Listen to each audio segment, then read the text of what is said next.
We are very lucky to be talking with Kevin Smith and Sam Brizzy, two of the coaches and the head coach from the Olympic boxing team.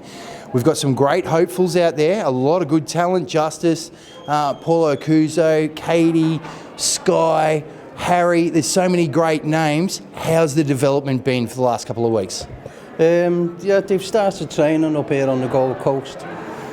Just started the Olympic preparation, so it's just a general training phase at the moment. So they're just bedding in, getting used to the environment, getting used to training 3 times a day, getting away from distractions. So it's started good. Sam, how have you seen them developing over the last couple of weeks?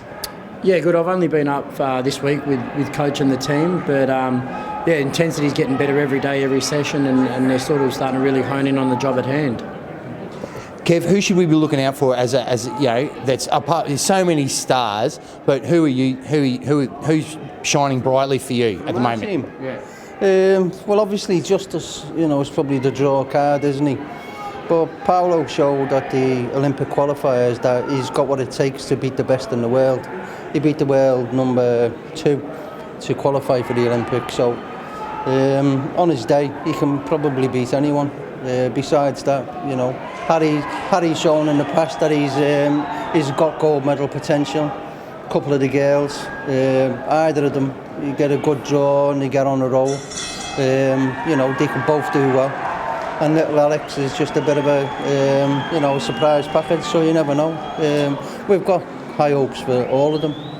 Obviously, we're always looking at the Central and South American countries in a lot of our divisions. In the heavyweight divisions, very different when it comes to countries. What countries are we kind of worried about that are really going to test us? With the big lads? Yeah. Well, you've got Uzbekistan and Kazakhstan. You've got the world number 1 and 2 at the moment. At super heavyweight, 91 plus, which it is in the Olympics. And then the same in the 81 kilo group for Paulo. The world number 1 and 2 are both Kazakhstan and Uzbekistan. So they're pretty much the powerhouse at the moment, with the big lads. With that being said, how did we like the fact that Justice has had a couple of pro fights? He can slip back into that amateur style very easily.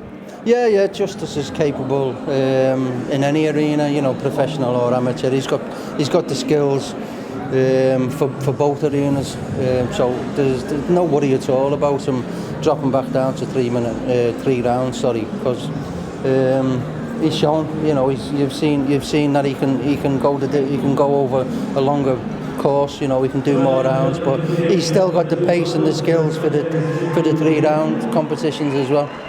Now, we've been so lucky. Paulo's been sparring with so many pros at the moment. There's been so many fights coming out of Queensland and with fighters from Queensland going down south that it seems that our amateur team's been getting really great sparring in with a lot of the pros. Have you noticed big developments there with them?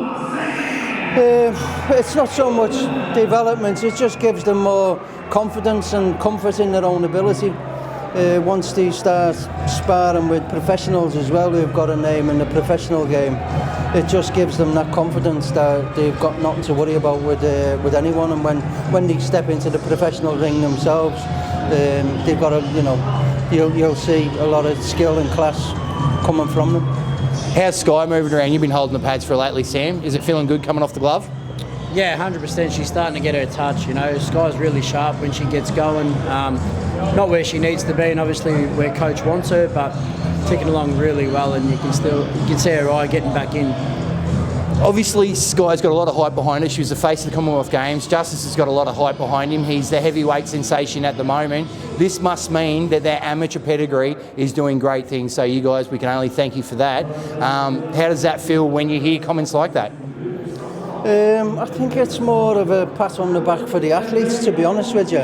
It just shows how good they are.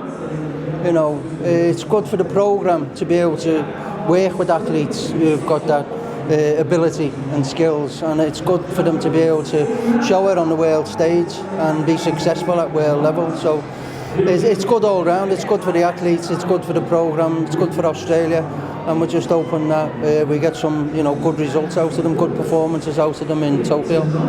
Well, he's going to let you have a night off and enjoy the rest of the fights, but thank you for sitting down with before the fight. No problem, thank you.